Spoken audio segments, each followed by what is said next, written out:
We're talking about narcissistic mothers and just narcissistic parents in general, but we were just thinking that because we both have experience with narcissistic mothers and we're both coaches, that we'd have a discussion about it and answer any of your questions about it.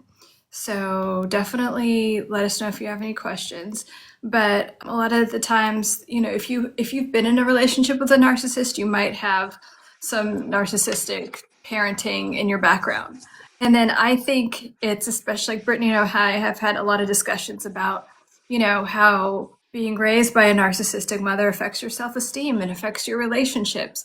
And we've also been talking about a lot about how it affects your relationship with money and worthiness around receiving anything that you want in general. Like, not everything needs to be a struggle. And we get to tell our inner children that, but maybe we thought it was, or we had an unconscious belief that everything had to be a struggle or earned, like we had to do so much because our mother was jealous of us, or she didn't have those things, so we can't have those things. We have this unconscious guilt that's blocking us from financial prosperity or receiving things easily, or things just being calm and, peaceful. So do you want to say anything about that, Brittany? I definitely agree with that because your parents are your first introduction to relationships. So it's very pivotal in how you will interact with people, how you will have romantic relationships, how you'll make friendships, even like you said, your relationship with money, how it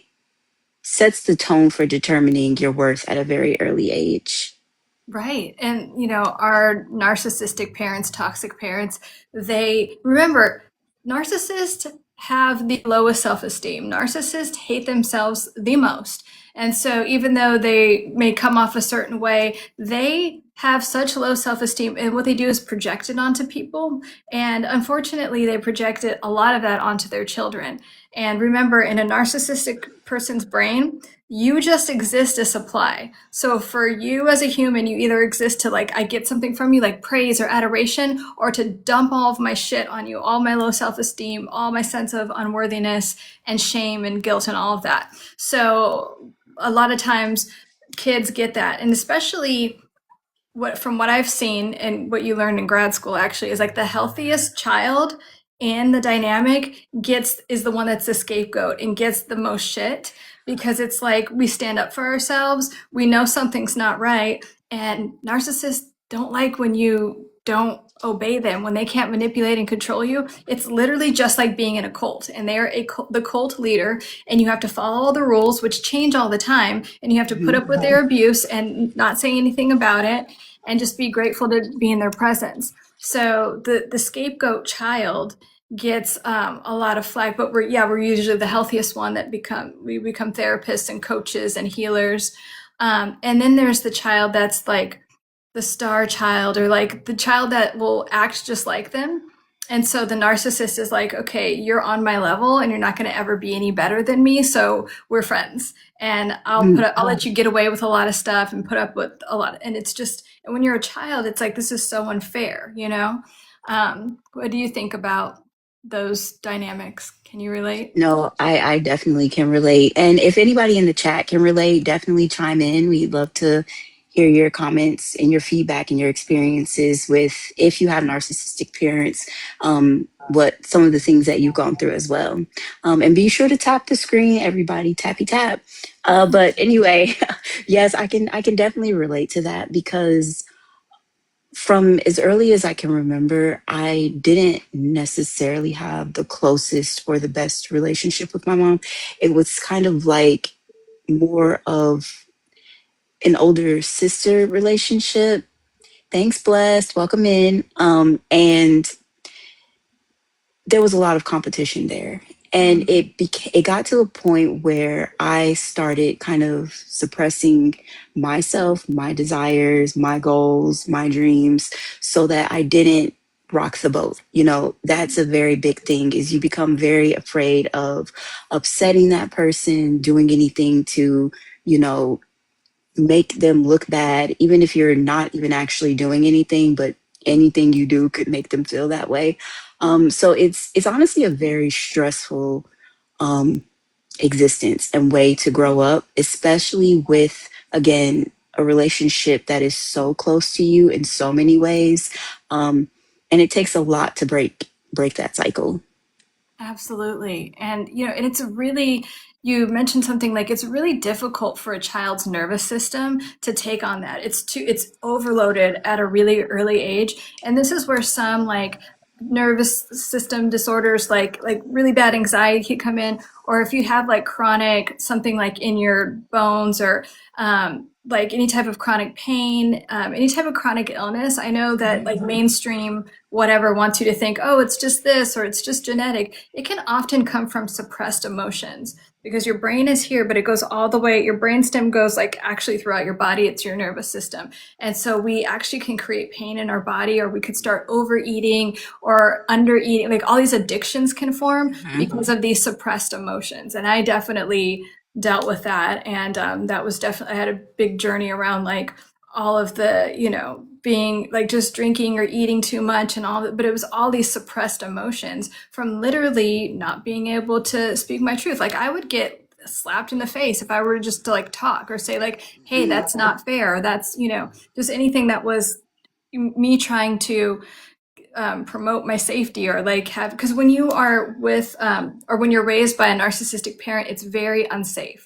You feel like you're Yes. walking on eggshells all the time and you're constantly worried about your safety. And as a child, that's the one thing that you don't want. You want to constantly feel safe. So you're constantly doing things to make sure that things are safe, which often means like completely suppressing any needs that you have just for safety or just to make the parent like calm down. Yep. But yeah. And I was going to say, I can definitely relate to that because pretty early in my childhood, I started having migraines, really, really bad migraines. And I also started, like you said, overeating. I was a very emotional eater, a stress eater, um, because you have to find a way to numb out. You know what I mean? You have to find a way to cope. And so between being my nervous system being so overloaded and overwhelmed and constantly worried, constantly stressed, scared of I'm going to get yelled at or called a name or something like that. It was just like constant anxiety to the point where I was eating myself to almost like 300 pounds. Mhm. So, you know, that is a very real symptom of dealing with narcissistic parents. Hey Mish, welcome in. Like I've been saying, bless Mish. This is my coach Lauren. I've been working with her for about six years now, I think. And so we're just having a conversation about narcissistic parents and the effect that can have on you. So feel free to chime in.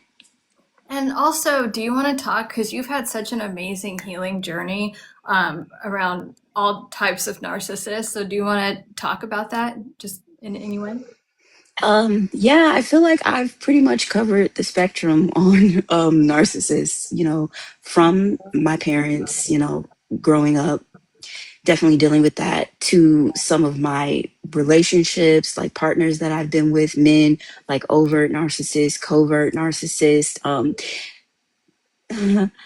Yeah, Mish, exactly. Pretty much everyone can relate. Hi, Christina. Welcome in. Everyone You tap the guys, screen, welcome. send a heart me. This is my coach, Lauren. I would say one of the most pivotal relationships that I had that really kind of sparked me to get on this journey and even start meeting with you was a guy that I dated, and he was a true overt narcissist, in every way, shape, and form. Like it went from the initial stages of the relationship of love bombing and like I was perfect and everything he had been looking for, to like stonewalling and shutting down when he was upset. You know, telling me like journaling was ridiculous, meeting with you was ridiculous. Just downgrading and diminishing me in every way possible. Once my rose colored glasses kind of came off and I was starting to see things more for what they were. Um, and it really affected me. I had periods where I didn't want to have my sessions with you, or I was eating a whole pack of Oreos. You know, I didn't think I was worthy of a better job, better friends. So it literally affected every single area of my life in the most negative way. Yeah, absolutely.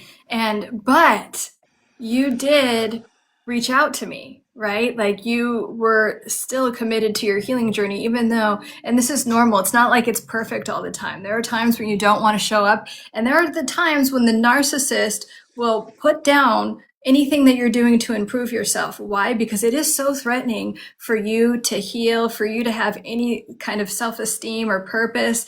One, because you can't be manipulated and controlled, and two, because that triggers a shame response within the narcissist because they hate themselves so much. So if you're doing something that feels good and that's like raising your self-esteem, which anything that align when you're aligned with your purpose is going to feel that way, they don't like that.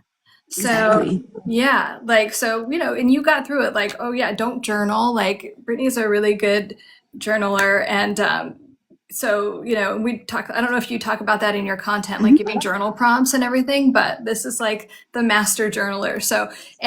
But you were able to move all past that because sometimes I work with people that are in their 60s and 70s, and they let decades go by with someone just being like, you're not allowed to do that. Hmm. Yeah. Hey, Sonia, welcome in. This is Lauren, my coach. We're having a conversation about narcissistic parents, narcissistic relationships, and the effect that that can have on you. But yeah, Lauren, like you said, Mish, don't be triggered. Honestly, put in your comments, chime in the conversation. This We're here is to this help is you. yeah, Yeah. exactly. A very, very safe space. And Lauren is phenomenal. So, um, but yeah, I mean, for someone to tell you that journaling, actually what he said is that's childish as fuck. Um, so for someone to say something like that to you about anything you do, honestly, and to downgrade it, something that you legitimately enjoy and that they see you enjoy is disgusting. You know what I mean? It doesn't matter if I was playing with Barbie dolls. I'm not hurting anyone. I'm enjoying myself. I'm This is a way I'm expressing myself. You know what I mean? It's making me feel good. So as my partner, you would think that you would embrace something like that, not tell me that it's childish as fuck and you can't believe that like I have all these stickers and I'm wasting my money on this stuff to journal.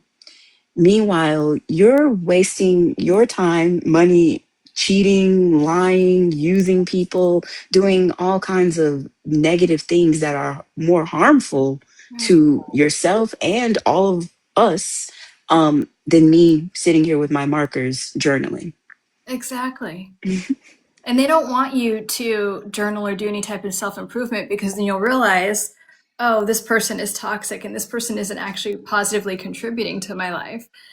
That's our biggest fear. Again, everything is about them. I remember when I wanted to go to college for psychology, and my mom's first question was, why? So you could figure out how terrible, or so you could tell me how terrible I am? Like, bitch, that's your first. Okay.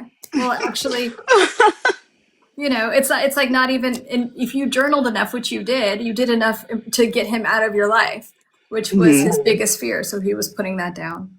Exactly. Right, Niche. Misery does love company. And they don't want you to do anything that makes you, yeah, Sonia, feel free to chime in. If you can relate to any type of Yeah. narcissistic parents or relationships, anything, please, everyone, share your comments. We love you to be part of the discussion. Yes, please. Um, but yeah, same thing happened to me. Like my grandmother, I actually wanted to go into interior design, and she's like, "That's not a real job. Like you won't make any money doing that. You don't even have you don't even have any clients."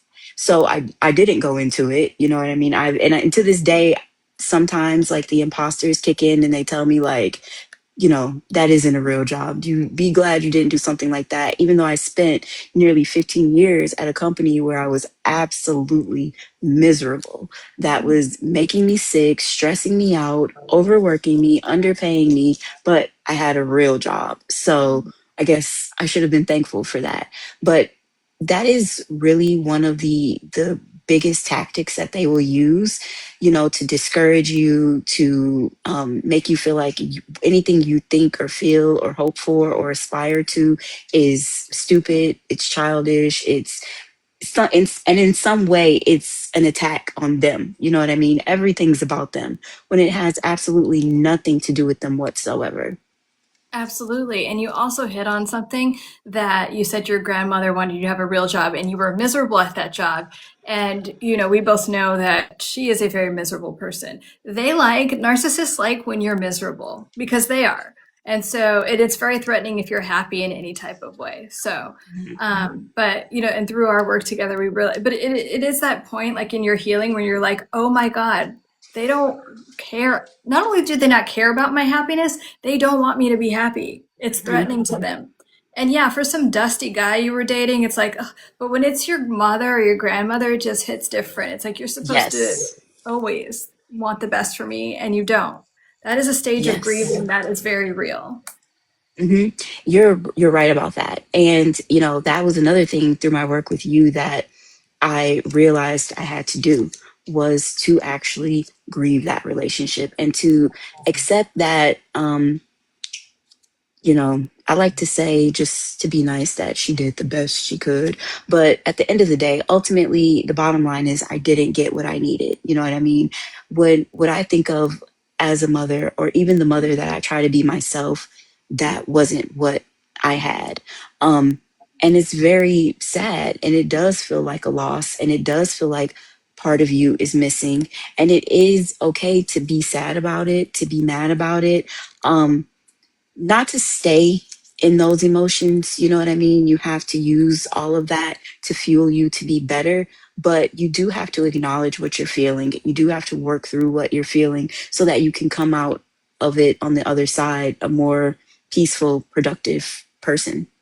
Absolutely. And that's the piece that I think some people are afraid to, they're afraid to go there, and reasonably so. It's hard to look at things sometimes, and you might cry or but all of those things, those emotions are emotions that are alive within you. They're just stored somewhere in your body, in your heart, in your knees, in your ankle. And if they get to be released, then they don't control you anymore. You stop one, you stop attracting the same pattern into your life, and two, you just have this like lighter sense of being when you let it go. But I Mhm. mean, there's some like inner child work I've done around like narcissistic parents. It's like, oof, that made me cry. That like took me out for a day, Mhm. like in a good way. Like my body was like purging all of this stuff. Just like if you have a toxin in your body has to purge it eventually. It's the same thing emotionally and psychologically. So yeah, like you've always had the courage to continue to look at things even when it sucked, like momentarily. Mhm. Momentarily it sucked, Yes. but the Yes. freedom you get is so worth it,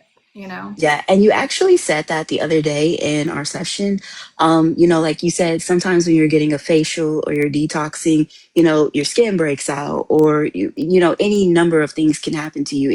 It's like the ugly before you get to the beautiful. You know what I mean? And I feel like this journey has been exactly that, because firsthand that there have been some times that the sessions have been very difficult, and I've been confronting things that I didn't want to talk about, or I no, that not that I wanted to, that my imposters didn't want me to talk about, or they wanted to let me, let it fester within me and continue to affect my work life, affect my personal life, affect my relationships. But um, in doing that, I was able to detox, I was able to purge. I was able to get that wonderful chemical peel that made me look hideous for a second. But honestly, I'm so happy and so proud of who I am today. Once I've, worked through that and come out of a lot of that, I just feel I don't like the phrase like a new person. I feel like I'm the true person that Yes. I was always supposed to be. So I'm grateful for those times. Um, and I feel like that's a big reason why people don't always, get the help they need or work through the things that they need to work through, because of that ugly period and because of being afraid to confront those things. But sometimes you have to demolish a house, and when you're renovating, you're tearing down walls, you're ripping things out, it's a mess. But when it's finished, you have a gorgeous product that you can be proud of. And it's exactly the same when you work on yourself. So I know this is something that I'm always going to do and that I always want to do for myself as part of my self-care, because it's so important, and it helps me so much to work through past things, present things, and I know future things. Absolutely. And I love that you made the distinction between like the new you versus like, no, the true person that you really are that gets to emerge, which is beautiful and like perfect already. Because when we're talking about imposters and inner critic, we're talking about these programs or these things that the toxic parent taught us that weren't true. Like you're not worthy, everything's unstable, like you have to earn love, like all. So our inner critic or our imposter, like it's in the background, like telling us these things like, oh, you need to work harder than everyone else. You don't deserve those things. And when we get rid of them, then we can see who we really are, which is this person that is already worthy and perfect and all of the things. It's not like you have to like Yes. become something. It's just that you're letting the real you, who is like just pure love anyway, emerge. And it's not all these toxic patterns that you were kind of brainwashed to believe. Yes. Yeah. Thank you, Sonia. And I'm proud of you too. I know you've done a lot of work to overcome things. And honestly, that's what it's all about. Just digging in the way you would any project that you're passionate about. And sometimes I feel like it's so easy for us to do that for other people. You know what I mean? We will give our friends advice, we'll help, someone through a situation, but we don't give ourselves that same respect, courtesy, grace, understanding. And I learned to talk to myself just like I would talk to one of my friends when I was going through something. Again, like I said, unfortunately I don't have the kind of mom that I can go to and talk to about those kinds of things or rely on for advice, or that I even feel comfortable, going to about these things. I don't want to. Like you've always told me, don't go to the hardware store to buy oranges. So she's not my person to talk to about those things. But I've learned that I already have what I need within me. So that is another reason why I do talk to myself about these things. I do journal about these things. Obviously, I work with you and I love that. But after all of our sessions, it usually leads to me journaling about what we've talked about, and just kind of integrating it on a deeper level within myself. So, yeah. Yeah. And that integration piece is so important, like, because and the integration piece is reminding me, like, oh, what if I go do ayahuasca and people just think they can do this one experience and you're fine. No, even if you do that, you have to integrate it. And that's the continuous work, like journaling and talking to someone. It's not this one and done type of thing. And what you're also hitting on, Brittany, that you've done so well is like this reparenting yourself, and it's like part of like inner child work. It's like when you, first of all, as soon as you become an adult, you get to reparent like yourself in the ways that you didn't get parented as a child. So if you have a narcissistic parent or a narcissistic mom, like you have to grieve the fact that you didn't have a mom in the way that you wanted a mom. So you do that grieving, and then you give yourself those things. And Mhm. like what's called your inner children. So you could talk to the 8-year-old version of yourself, the 12-year-old, the 15-year-old who's kind of being rebellious, and like let them know that they're loved and give them the things that they want, that they didn't get to have at a certain time. So you've been really good about that, like through your journaling or even in sessions. Sometimes you're like, you can access one of your inner children and then the healing starts from there. So do you want to say more about that? Because you're so good at that. You know what? First of all, thank you for saying that. Because that was probably the hardest part of all of this, and the thing that I wanted to do the least. There are several of the little Britneys, like 5-year-old Britney, 11-year-old Britney, even up to, 30-year-old Britney that I needed to, you know, talk to and love on. And it was not easy at all. I mean, I remember in the beginning, I'm like, no, I'm not doing that. Like, because I didn't want to confront those things. But t- once I got to the point where I was ready to do that, um, it has been one of the most freeing parts of working on healing and thriving in my life, because it's exactly what you said. No, I don't have the mother that I wish I had. And no, I don't have a father at all. Like, I don't even, whatever, that's a whole another thing. I'm sure he's obviously a narcissist or something too. Um, so that hurts, you know, and it's okay to acknowledge that. But I do have the opportunity to do that for myself. I do have the opportunity to give myself the things that I didn't maybe get as a child, and to love myself in a way that I wasn't loved in a child. And to, that was one of the things I did when I first started it, is I got a couple of the things that I wanted as a kid. And I'm like making keychains and like doing all these little arts and crafts that, because my mom didn't like junk, so she wouldn't buy us any of that stuff. Um, but I did that, and I watched like Sabrina the Teenage Witch, and just really dug into feeling like those versions of Britney, and let them know like they're safe now. You know what I mean? I'm safe now. I don't have to worry about the things that I had to worry about as a kid. They're not going to happen with me. And in doing that, the more I parented and reparented those little Britneys, the more Britney of today was able to step into who she is, and to be confident and comfortable with who she is. It it was almost like, reparenting my little Britneys was peeling away like the hideous mask I was wearing of everyone's shame, everyone else's guilt, people pleasing, just overcompensating, taking on things that I shouldn't be taking on, even, like I said, like I mentioned, being overworked, all of that. The more I worked on the little Britneys, the more I was able to stop those things, strengthen my boundaries across the board, as who I am today.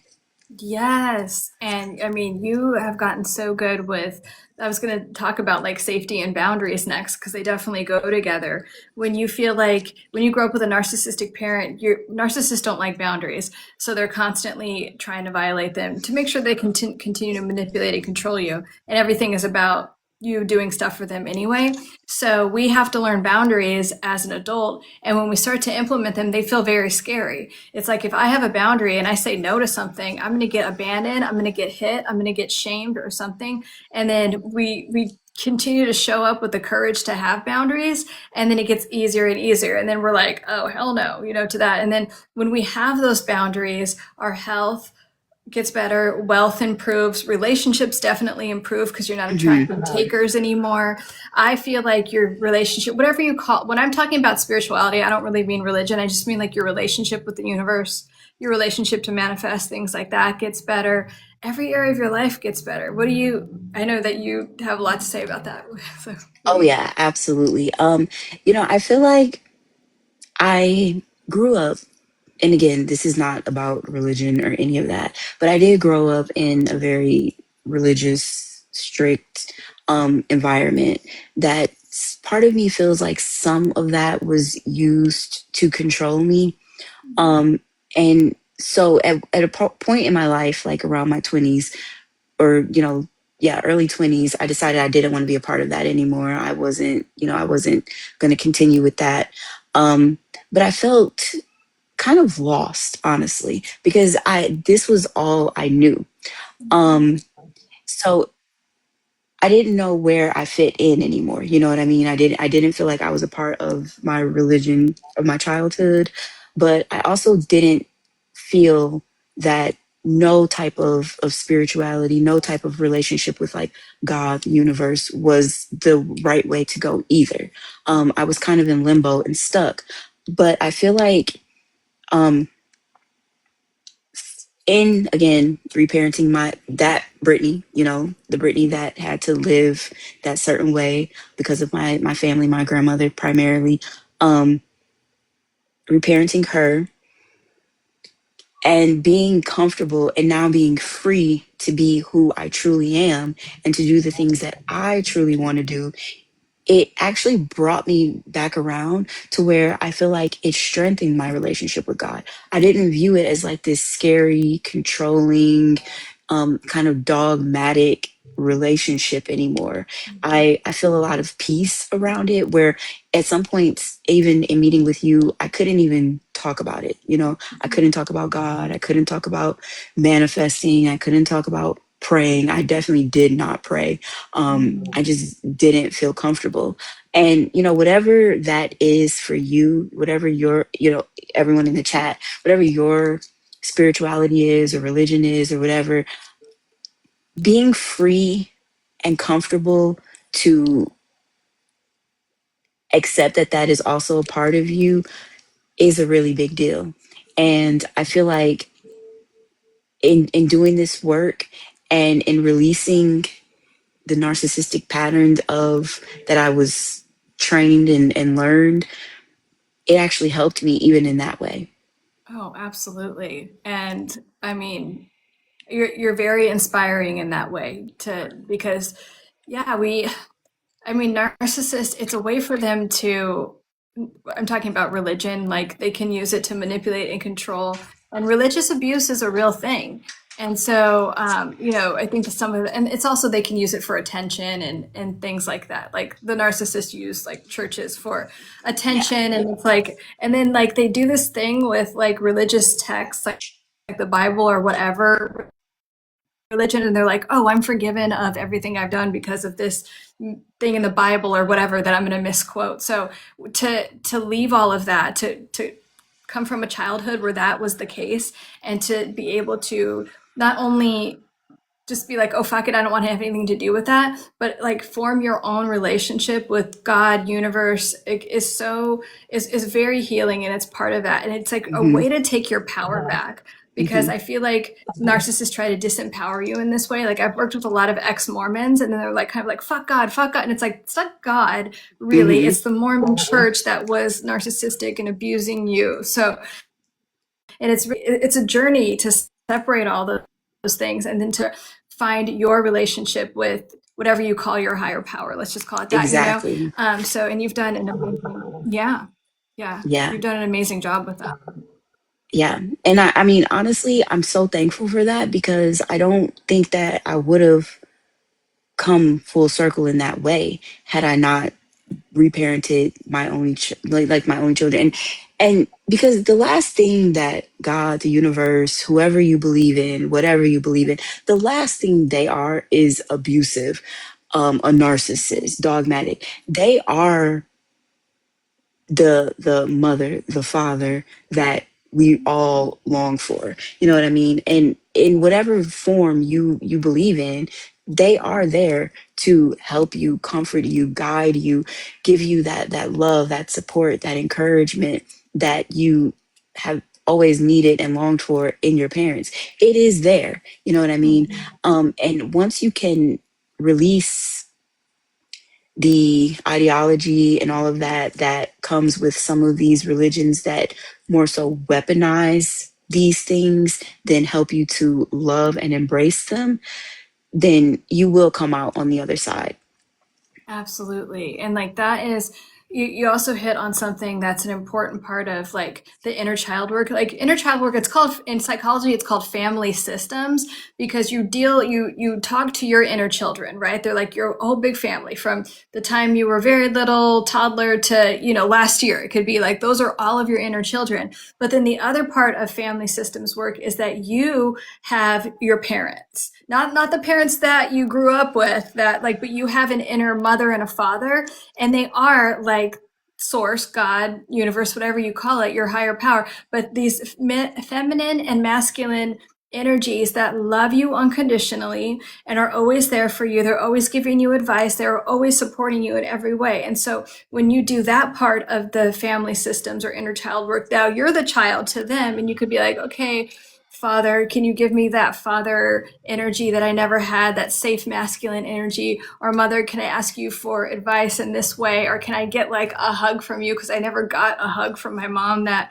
was loving, or any type of, you know, and you could access those parts of your inner mother and inner father. And it's really powerful when you can do that, because it's like, okay, not only am I giving all of my inner children love, that I'm also receiving it. And you are receiving, when you give your inner child love or whatever, you're receiving it back because those are parts of you, but you're also getting it from this other way, and it's just a very loving experience altogether.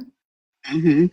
And it's So true that that yeah. happens because even sometimes when I meet with you and we talk about something, and then I'll immediately get off and I'll see, a Facebook post about it or a TikTok about it, or like, and I feel like in my own little way, that is my, mother, father, like speaking to me, giving me a message, giving me a sign.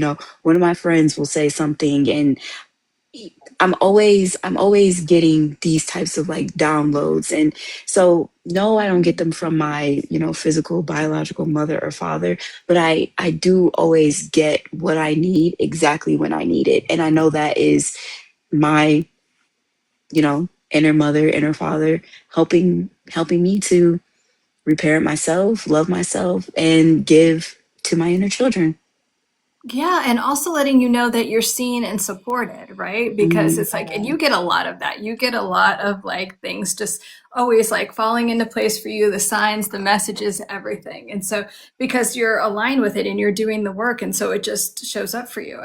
I'll have clients, especially in the beginning, they're like, that's not how things work. That's not how, and I'm like, why don't you just try? Why don't you just see what happens? Then all of a sudden it's like, oh my God, that just fell into my lap, or this, I got this sign, and then this client came out of nowhere. I'm like, yeah, because you're aligned. Like, and your, whatever you call your version of God, wants you to have everything, does not want you to suffer.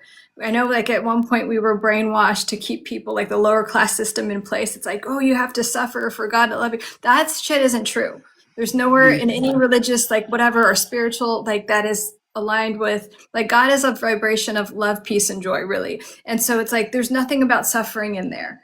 And then when we have narcissistic parents, they're always telling us that we need to suffer and all of these things. So it's really hard. It's a journey of like realizing that, oh yeah, I get to just be loved and have nice things just because I'm me, just because I Hmm. exist.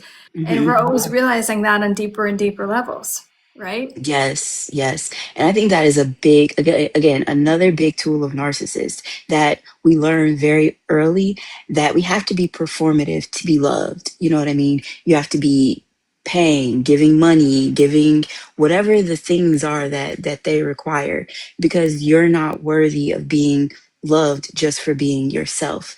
And that couldn't be further from the truth. Like, you deserve these things simply because you are you. You know what I Mm-hmm. mean? You don't have to do anything. I thought to have friends, I had to be, giving this one money and letting this one wear my clothes and just all kinds of crazy things that I was doing. And it's like, okay, the more I do, the more they're going to love me. And even that's not true. First of all, you don't have to be performative to be loved, but that doesn't even work. You know what I mean? The more I did for my ex, the worse it got, because they don't respect that. They don't want that. um and honestly, you look like a joke and they know that. So it doesn't even work in that regard either. So it's like, by just being yourself, that's honestly why I call it just be, because that's all you have to do. All you have to do is just be you, and everything that is meant for you will come to you if you just be. Right. And none of the performative stuff, especially like when you're dating, like being, if you are the feminine energy in a relationship, you do not need to overperform for a man. You don't need to, like, the man is supposed to perform for you and pursue you and all of the things. And we talk about that. Mhm. But, and then also, what do you think about like with your friends? Like, because you touched on friends and dating. So, we attract the dusty guys, we learn the lessons, and then, we get some dust mite friends along the way too, but they're there to teach us things too. So have you had like narcissistic friends or whatever, like, that you've had to like learn from? I mean, they do the same thing. They love bomb you. They do all the things. It's the same Mhm. cycle. So tell us about your experience with that. Yeah, absolutely. So I definitely have had some narcissistic friends, where, again, same exact cycle, same exact pattern of love bombing, always inviting me on trips, always this, always that. And then when I'm there, they're like stonewalling me, they're icing me out, they're treating me weird, they're making like little jabs about my outfits because like I'm about a theme. So if you give me a theme, like I'm gonna take it all the way there. So it's just like making little cracks at me, making little jokes, more like frenemy behavior than actual friend behavior.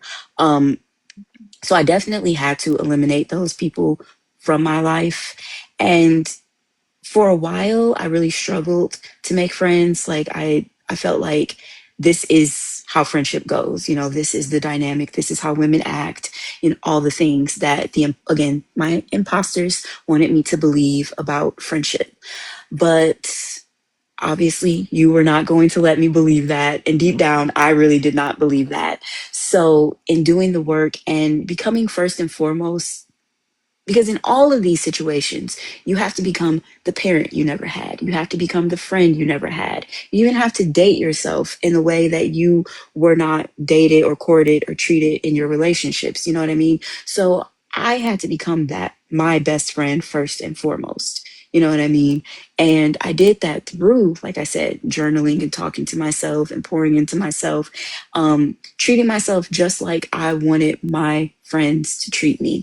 And so I feel like, again, that's another thing that I've come out on the other side where I am meeting women who are like minded and who share, you know, similar values and who've been on a similar journey and are also working through their things that they have going on and have been nothing but supportive and encouraging and, you know, a very, very big part of my life these days, where I know I can always turn to them, I can rely on them.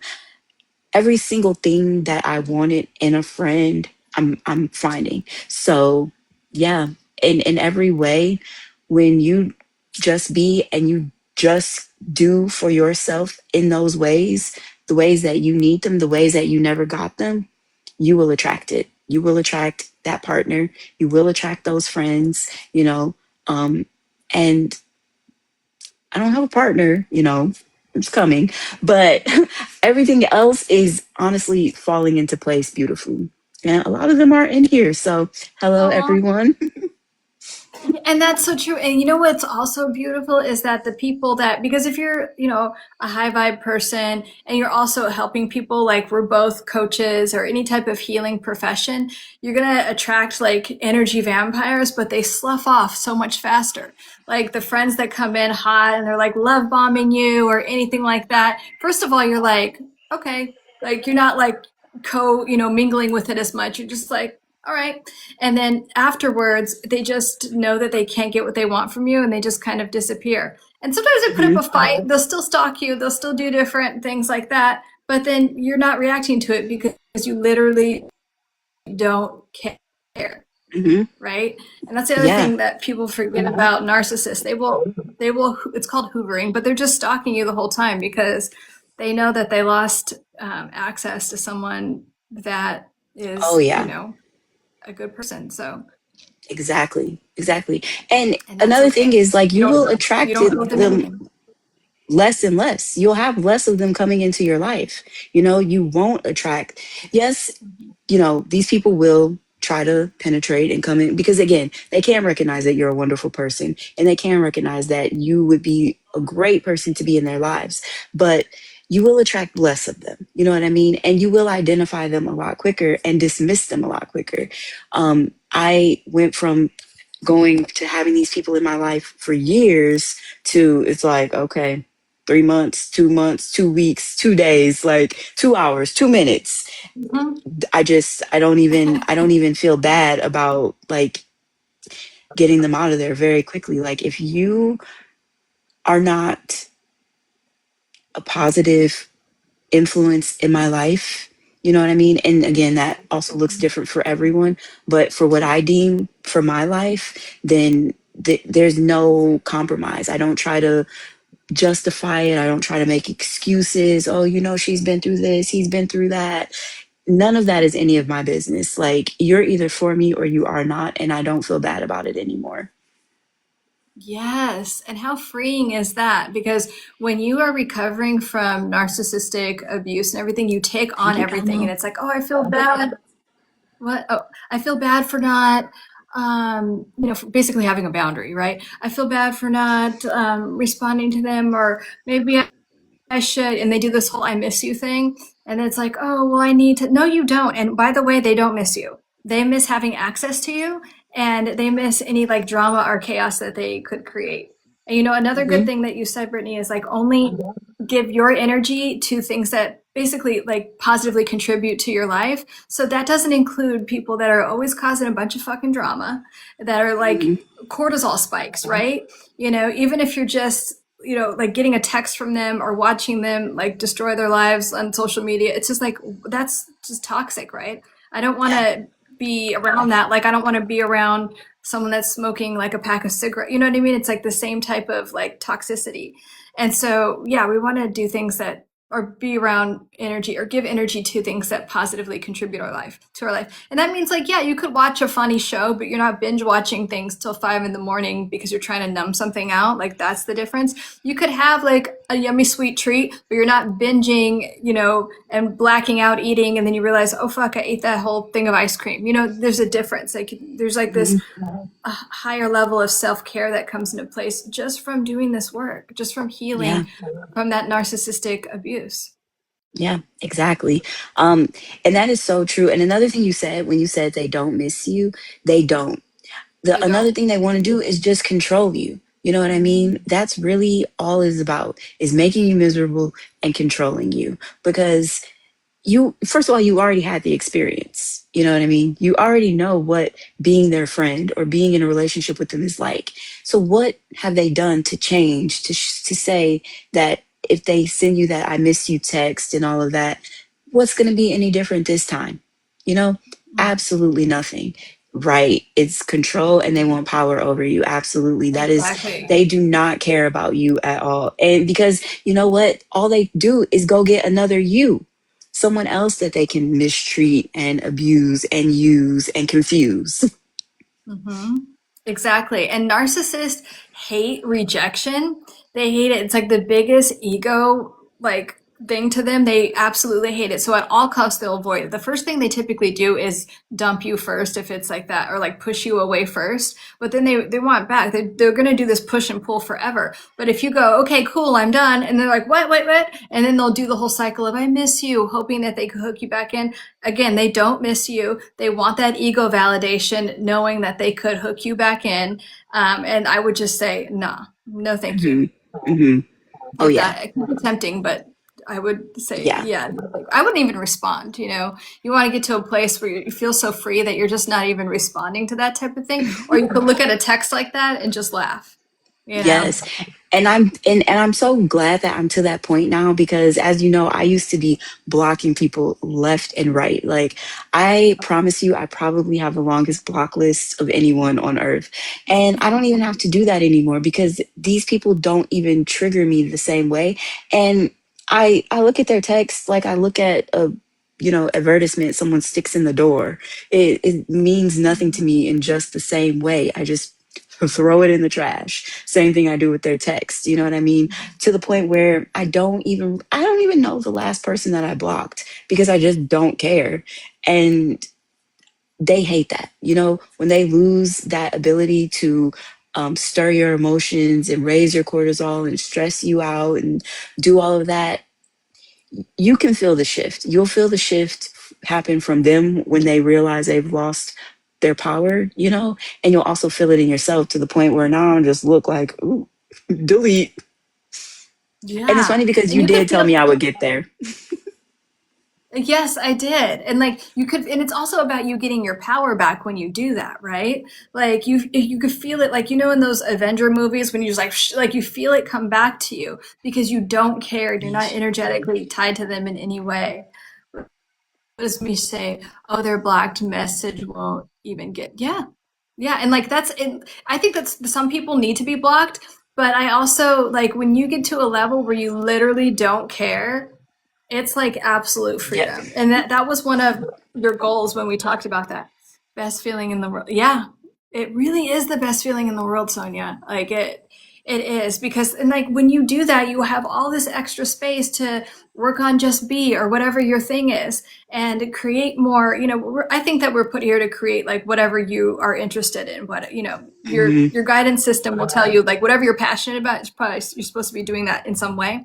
And so you freed up all of this energy to devote to you and making your life better because this energy vampire isn't attached to you in any type of way. That's why I Hmm. really, a lot of my stuff is about like don't have the obsessive, but release the obsessive thoughts so you have more, energy for yourself again. And especially because the narcissist, everything is about them. So you're in this anxiety state of like pleasing them, worried about them. Are they going to abandon me? And when you unplug from that and take all of your energy back, it's so freeing, it's so light, and it's so Hmm. energizing, Hmm. Yeah. Yeah. Oh. But yeah, so like, we were talking about how like you do there's like a grieving process that happens when you have a narcissistic mom and you in adulthood you realize like my mom was narcissistic and that's sad and I never had the mom that I wanted to have. Like what was that journey like for you, that healing journey like for you? Um, that was rough.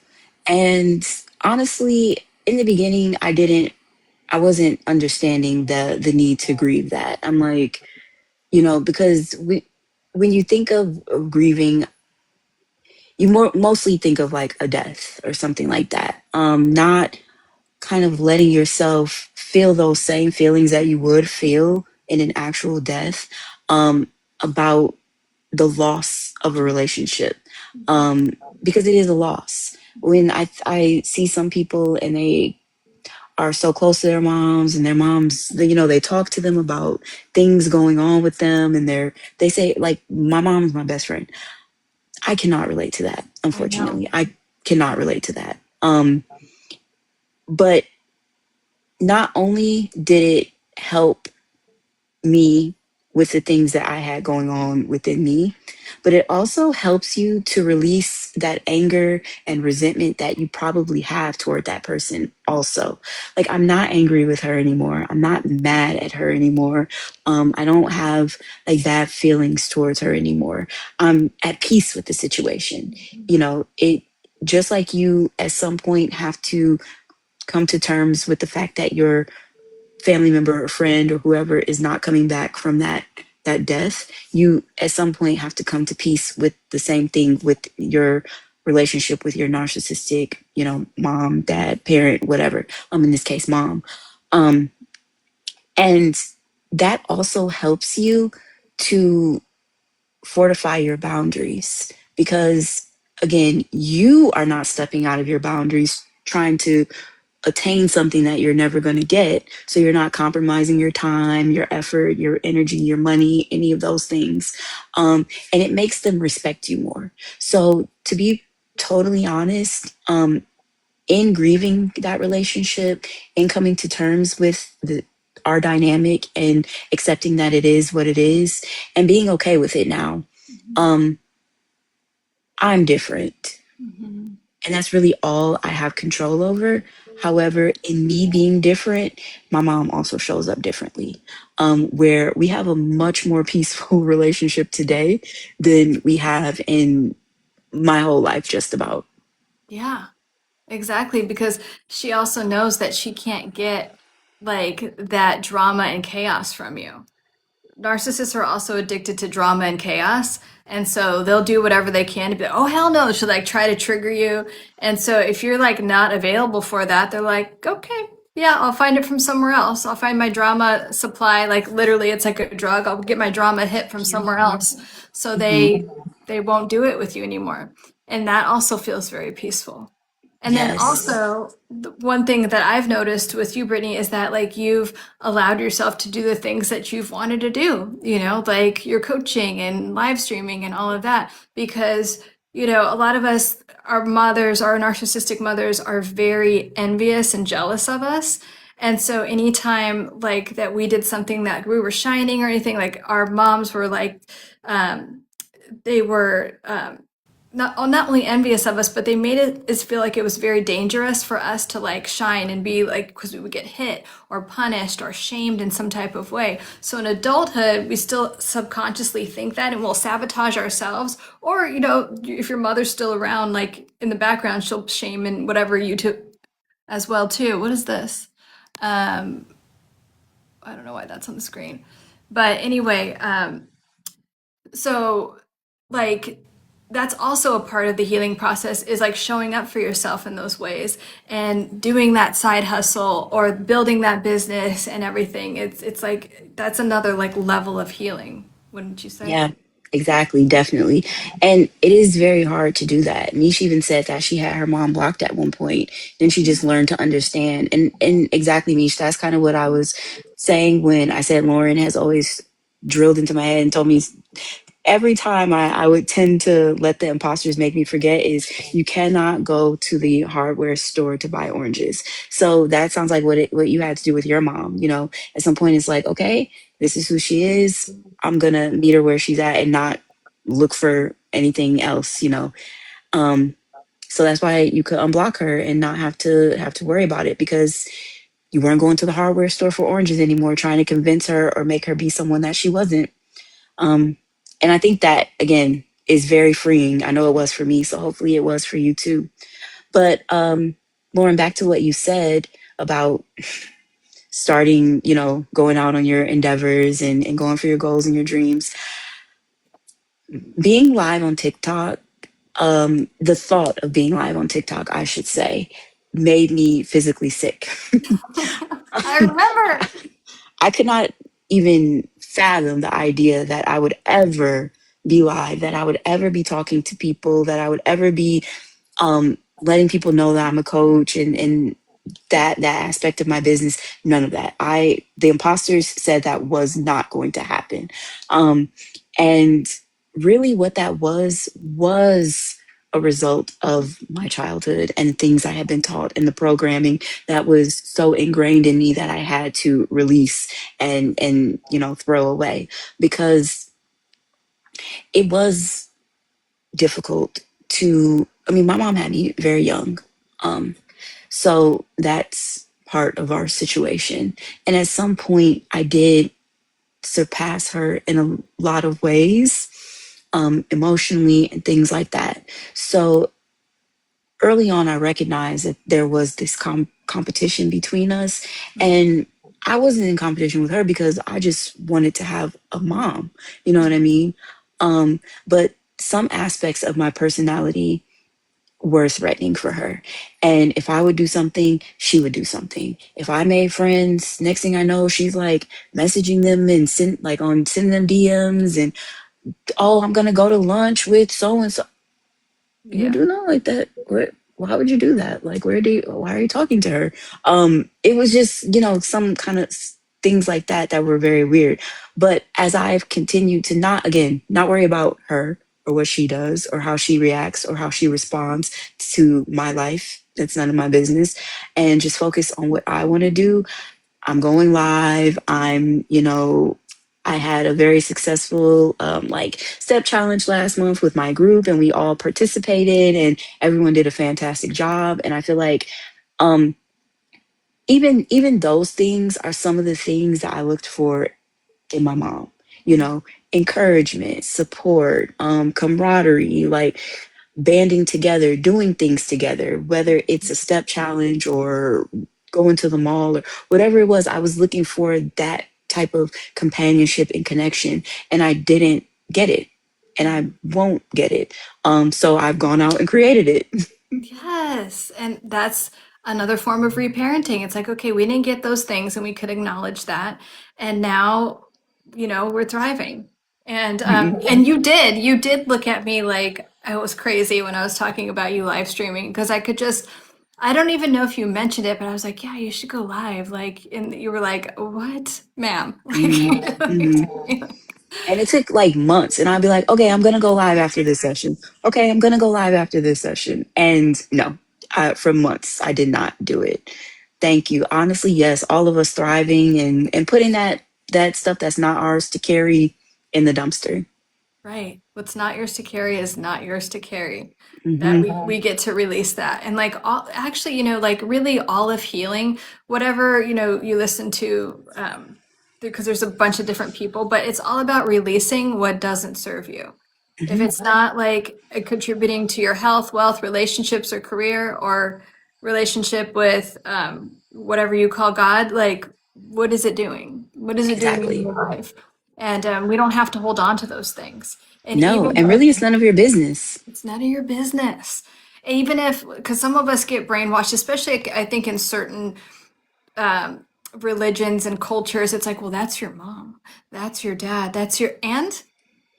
So you don't get to treat me any type of way because, you're like, I'm your child. And in fact, you should be treating me really well because I'm your child, but you're not. So I don't have to tolerate that. Yeah. But Hmm.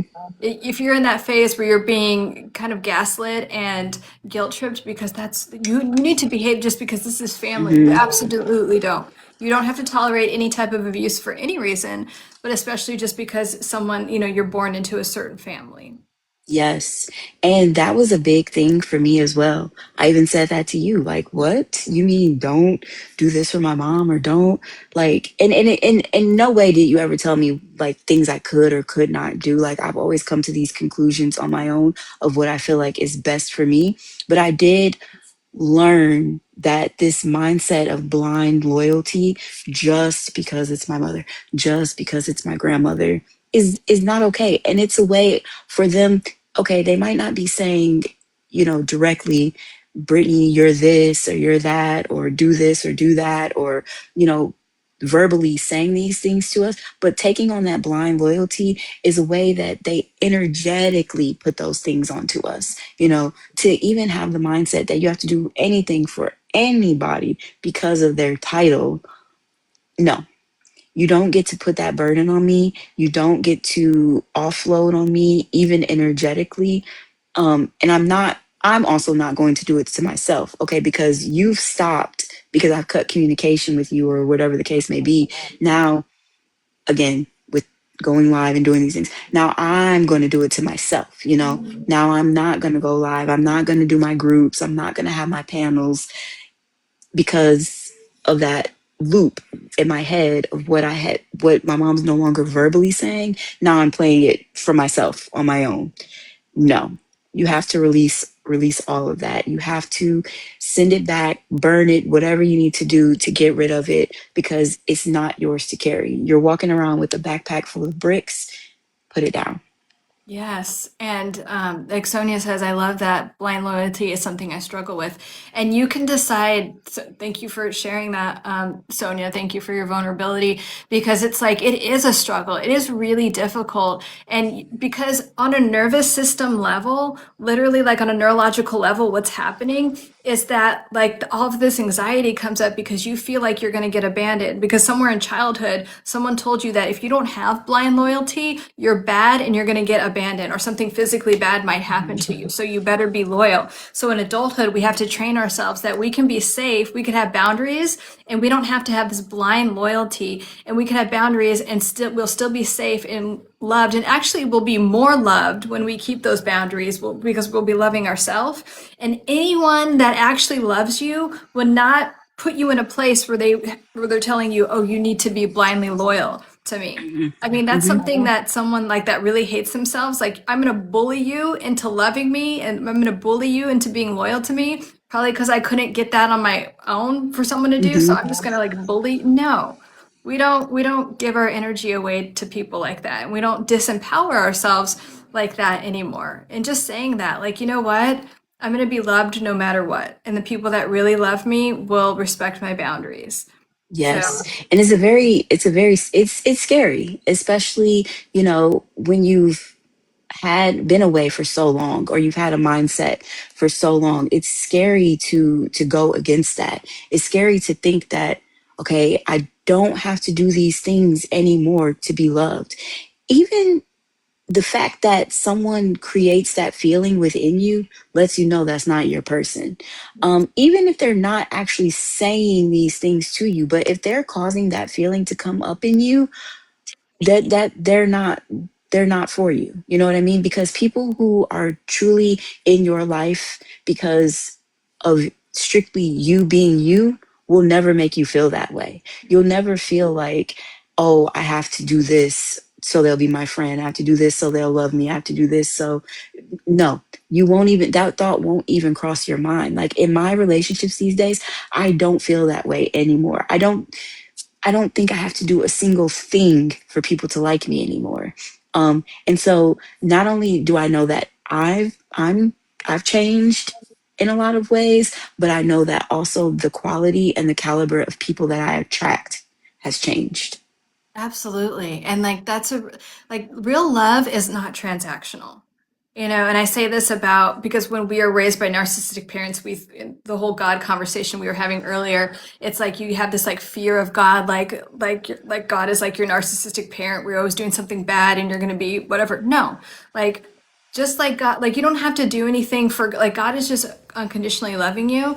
And so, and love should be that way too. It's not like this transactional thing where I have to perform and do all of these things for you to, and I have to like not say anything, like speak my truth in any way for to be loved, or I have to be blindly loyal to you, which a lot of us been told that to be loved. No, that those are like cult like rules. That's like being literally being in a cult. So, and it's not, it's very abusive. It's emotionally abusive.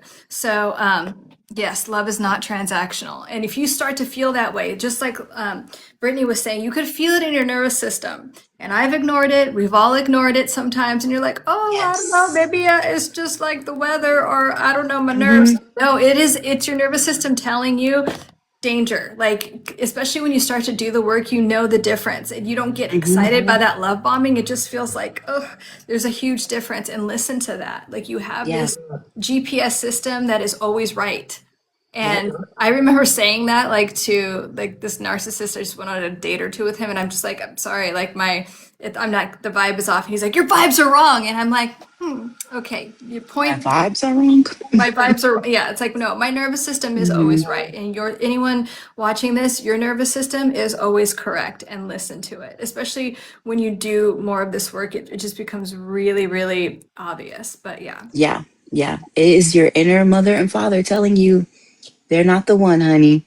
They're not the one. I heard this thing on TikTok that this woman, she was just like, if like she's dating and she's like, if someone comes into my life and I got excited about them and then it didn't work out, like, I don't know, just something, they were inconsistent or whatever, something came up and she would get disappointed. And she would say, like, you know what, God's saying to me, not for my princess. That like, and Exactly. I love that. I love thinking about my higher power saying like, oh, I had to move him out of the way, not for my princess, not for my queen. And I'm like, Oh yeah. such a good thing. Anyway, I hope that, lands with, and like also, I mean, I could distinguishing between butterflies and butt and bubble guts. Yes. You know what's so funny about that, Mish, is that when I started really healing, I'd go on these dates and I would get like really bad bubble guts. And I'm like out of nowhere. And I'm like, damn it. And I would know before the date. And I'm like, should I just cancel? I'm not going to be rude. So I go on it. But my nervous system was able to tell me ahead of time. Like, Hmm. and you'll start to, or I'd leave a date and I'd be all like anxious and amped up. I'm like, no, that's not safety. That is someone that's going to be inconsistent. And yeah. Yeah. Sonia, this is the best, not my therapy session ever. Good. It's our therapy session. We're creating a container for you guys to, chat and like and hear about our healing and what we've done. That's discernment trying to warn you. Yeah, it is. It Yes. is, Yep. right? And it's it's funny that we get those same feelings with we put a lot of time we attribute it to like romantic relationships, but we get that same feeling when it comes to friendships, jobs, everything. I was at a company that was activating my nervous system big time. I was having headaches. I was getting sick. I mean, it had gotten so bad that I had pink eye in both eyes, like to the point my eyes were completely sealed shut. Like I was a mess. My body was saying like abort, abort. You know what I mean? In every way whatsoever. And leaving there, I have never felt better, you know? I obviously, a thing that I also realized and that you helped me to realize is that this journey is not linear. You know what I mean? So sometimes we look at it and we think that we're always supposed to be up here because we're on our healing journey and we're in therapy and so it's always going to be perfect. But no, that's not the case. You know, sometimes you will have moments, and I'm coming out of a moment where the little Britneys, they needed some attention. You know what I mean? The thoughts of my childhood, you know, some things that I've experienced and gone through and relationships that I've had back then were triggering me again and were upsetting me again. And that is okay. I actually said as I was going through that this week, like, I'm okay.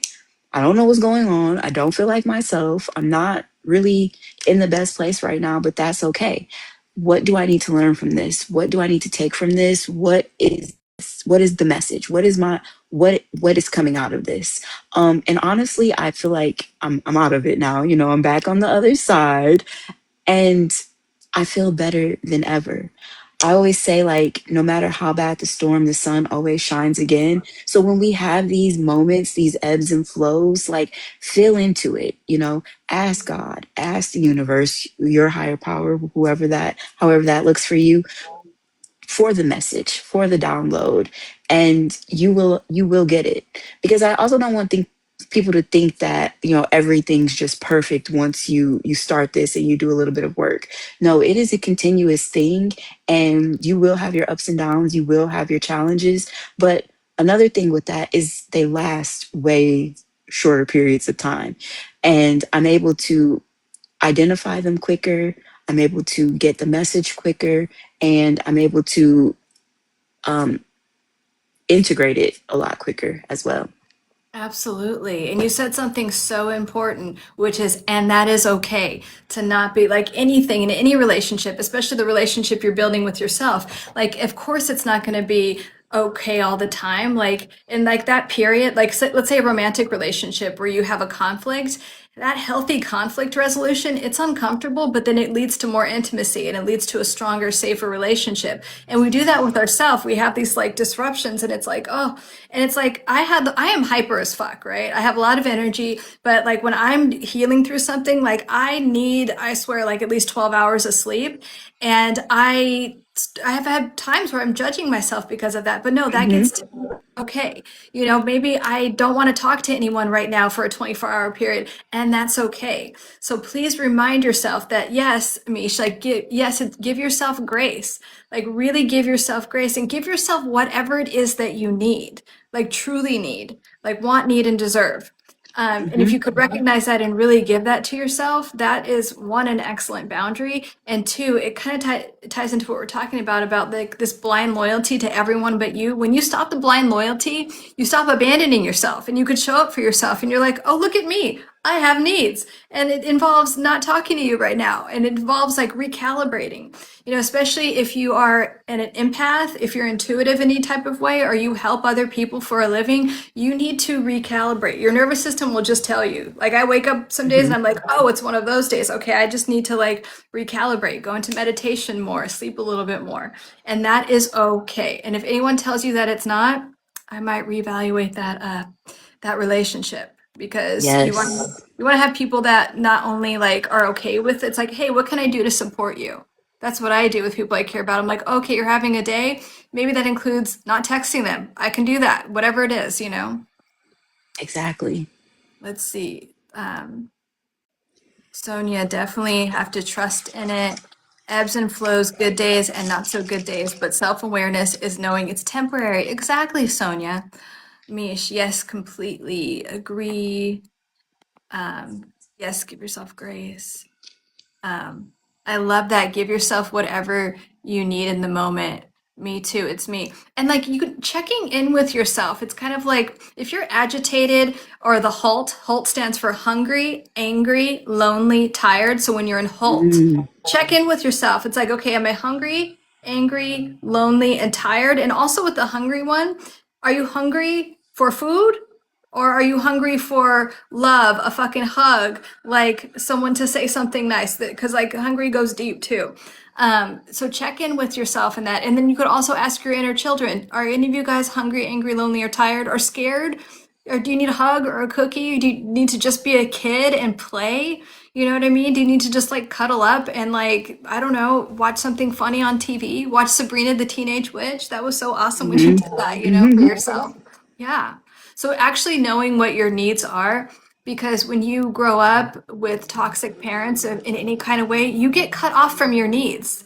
So it's so easy. We get into these numbing behaviors because we have trained ourselves to not think we have needs. So coming back to that and like nourishing yourself in that way is so important. Even having talks Hmm. like this, I think it's a form of like nourishing yourself. Yes, feed your Definitely. soul. Heavy on the hug. Yeah, Sonia.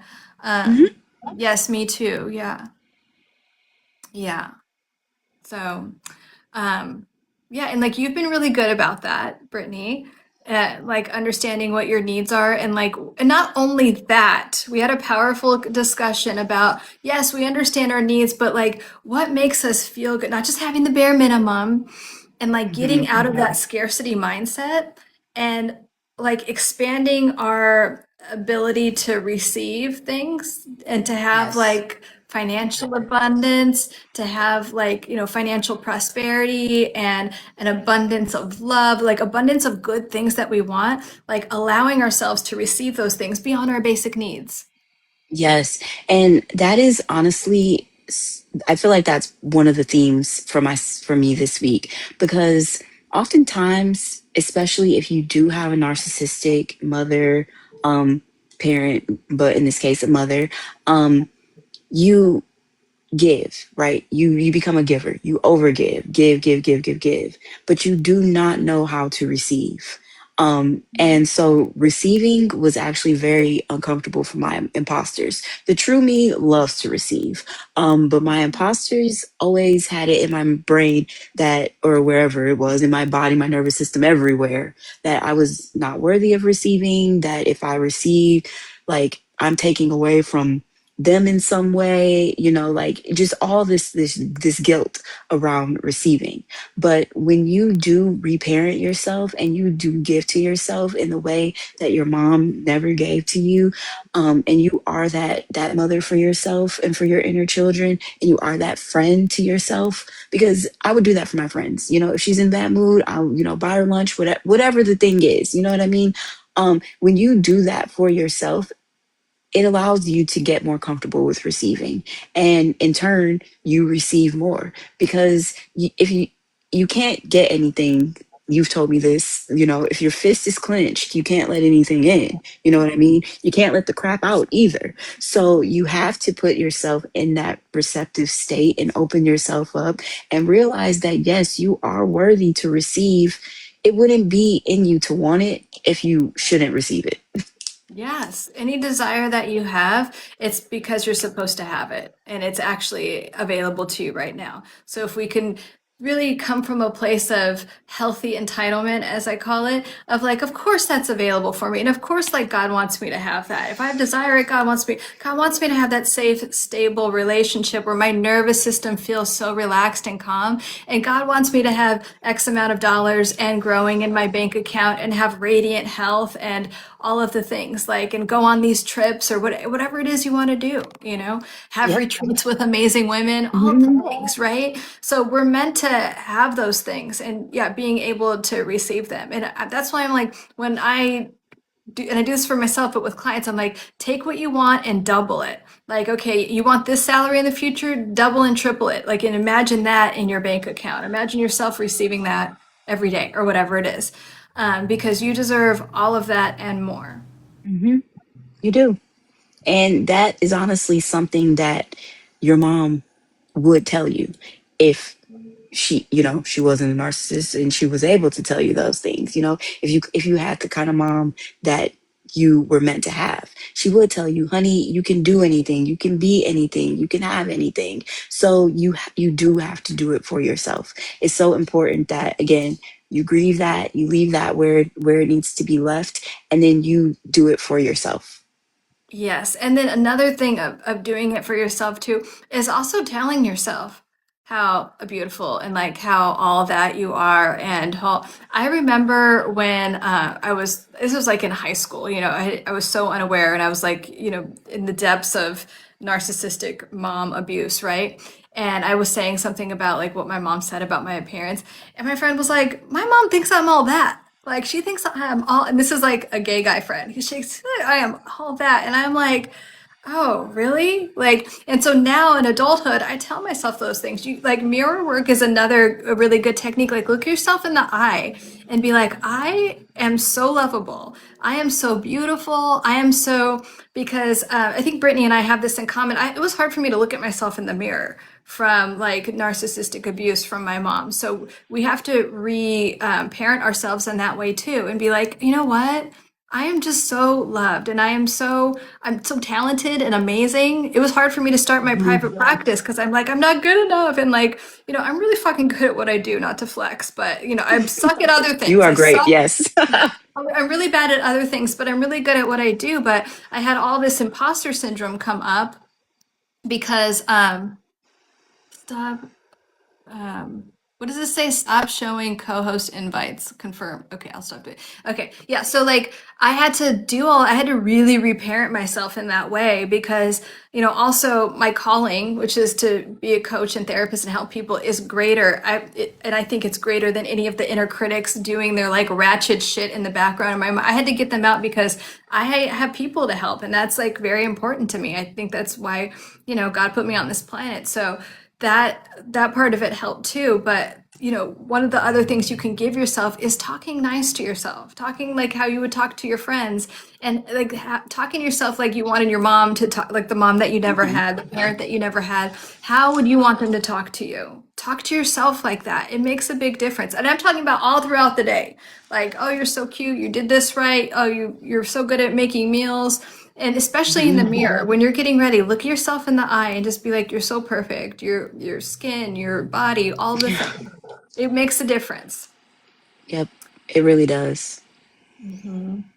But thank you Totally. everyone for all the gifts and tapping the screen and sharing your thoughts. Yeah. I would have to say, like, honestly, the mirror work thing I am still struggling with. But that is okay too. Like I said, this is what they say, like, this isn't a sprint. This is a marathon. So, and that's okay. Like the work continues. But I do talk to myself a lot kinder than I used to. Like I'll be like, okay, I do this all the time at work, which I think is why work has gotten so much better for me. Cause I'll be on calls or anything. One time I came on there with my crown, like to a meeting, and I'll be like, you know what, you are. Oh my god, like I am so good at this. Like, and I say this kind of stuff like all day, even if I'm on the phone. Like if I do something, I'm like, look at me, like I am so good. Like, and I really feel like it helps, it helps to the way you talk to yourself definitely matters. So speaking those kind words into yourself and encouraging and uplifting yourself the way you wanted your mom to makes a big, big difference.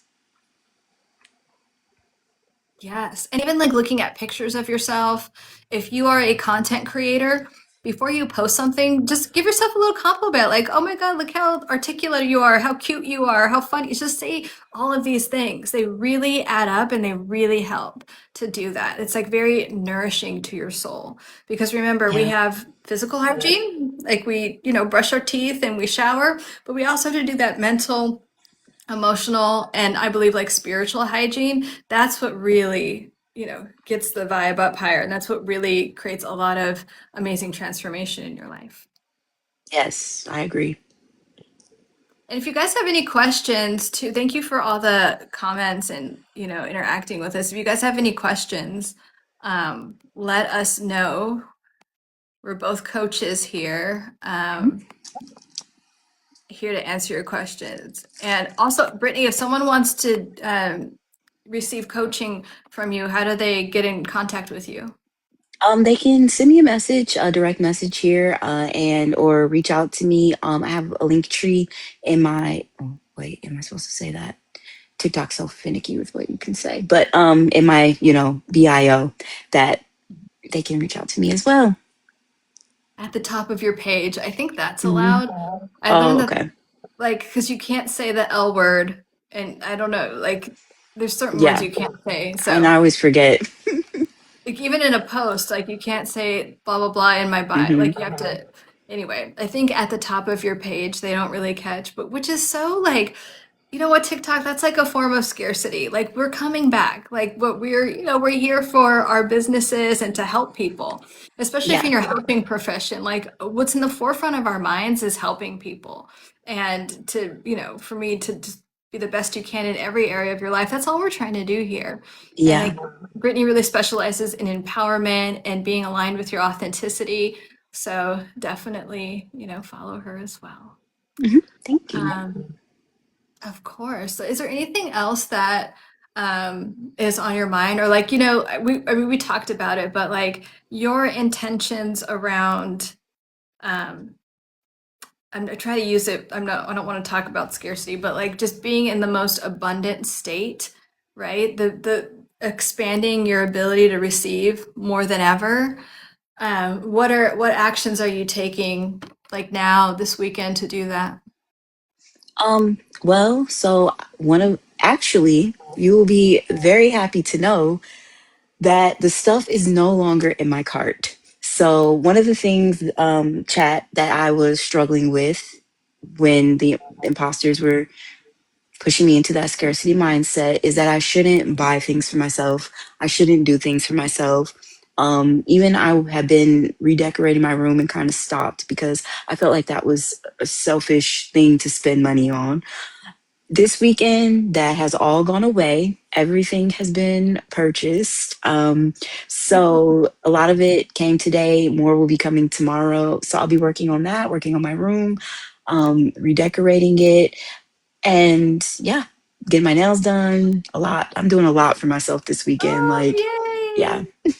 I love that. And like, you know what? That is making your space feel beautiful and cozy or however you want it is so important. And please never because I do this sometimes too. I'm like, I'll clean up last. I have so many other things and like putting other people first or things. And it's like, no, like I get to have my space be beautiful at all times. And I get to and I'm going to make time to get my nails done and my, what I call my eyelash weave. I always get mine done. Like, but I always make time for it now instead of like, oh, I'll reschedule it because of, no, I get to come first. So those things are so important. So doing those things. Another thing that I'm adding in is saying thank you all the time. Anytime I manifest or like when I think about all the Hmm. things I want, I just say thank you. Like God already gave them to me. To Yep. be in that more receiving mindset. So if you guys want to, take any of our inspiration that we're doing, please do. Buy that thing that's in your cart that would just make you feel good. Yeah. Like I know that you guys you're okay with spoiling your friends, right? So Hmm. can you spoil yourself a little bit? Hmm. Put yourself Yeah. first. Take yourself on that date. Do pour into yourself the way that you wanted your mom, your friends, your partners, all of them. Pour into, be your whole group, your whole Mhm. family. Be every member of the family that you need and pour into yourself in that way. Yes. You're welcome, Sonia. We need reverse lives. I need to stop buying things. Okay, well, Sonia, are you buying things with intention? Because I had phases where I would just buy things to like numb out. I mean, buying things like with intention, like, oh, I'm gonna buy this because it's so beautiful and like the sweater will feel so soft on me. Like you're really doing it from a place of self-love and self-care. If it's like, if you feel like you're punishing yourself afterwards, then no, that's not the point. But are you also guilt tripping yourself? Maybe you can buy all those things, and you just don't need to guilt trip yourself. So are we unnecessarily guilt tripping ourselves?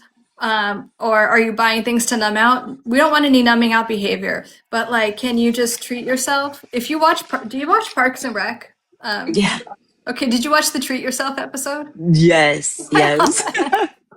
So No, yeah, Sonia, it's treat okay to yourself. buy things just because you want it sometimes, though. Yeah, That is why a form of not? self-care.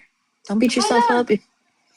I keep saying like the thing Beyonce says, like if you got it, flaunt it. So if you can buy yourself something and you want to, do it. Hell yeah. I would definitely do that.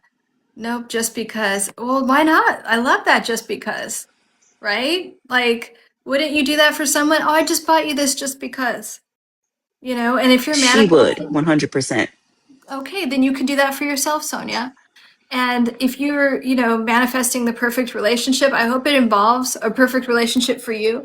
I hope it involves someone that would just freely give you things just because. Just because you're you, just because I was thinking about you, I got you this handbag or flowers or whatever it is. Just because. Yes, you absolutely would. So you get to do that for yourself. I'm doing I just filmed another mantra, like a neural conditioning that has all these affirmations in it. And this one's about Mm, relationships. And one of the affirmations is I receive all the love and gifts and everything that I so freely give. Because hmm a lot of us, we're okay with giving, but we can't receive. So that's a Yep. form of scarcity that we get to look at. hmm I've met people that have millions and billions of dollars that are in such deep scarcity because they either can't receive or they can only receive and they don't want to give. We want it to be reciprocal, just like you breathe in and out. We want it to be like the figure, the infinity sign is what I mean. Yep. Girl, I can't believe we've been on for 2 hours. Almost. Oh, has it been? I know. See, this is what happens. Honestly, you just get to go in, and trust me, I haven't realized we've been on for like we're like, have we really been on here for this long? Like, yeah, time flies when you're having fun. It does. It does when you're having like meaningful conversation. Um, well, thank you guys for all of the comments and feedback. And Sonia, treat yourself. Yes, if you haven't I already, love please that. I'm send a gonna watch heart that me. episode. Please send a heart me and collect your points before you go. And yeah, thank you everyone for commenting, joining, and having input in the discussion. Thank you, Lauren, for asking me to do this. I really appreciate it.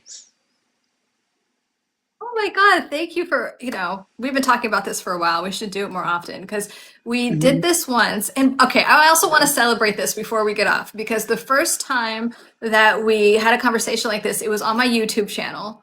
And your inner critics, you allowed them to take over. Not like on the thing, like you guys should go watch it. I mean, you're so articulate. You Thank you. just Brittany, you're like so freaking articulate, and like the whole thing was so inspiring. I was so proud of you. But then afterwards, your like inner critics came up. But then you didn't let that like stop you. You started going live on TikTok, and but all I'm saying is also like look how far you've come. Another thing we'd like to do here is Yes. celebrate our wins. So I just in terms of like you have your thing in the background now, which is so beautiful. You're just beat big. I just love Yeah, it. thank So anyway, you. I just wanted to Thank you. celebrate that for you. Yes, yes. And definitely I would love to do it You're again. So welcome. anytime you want. Thank Yes, we'll you. plan something soon. Alrighty. Thank you so much. Bye. Talk to you guys later.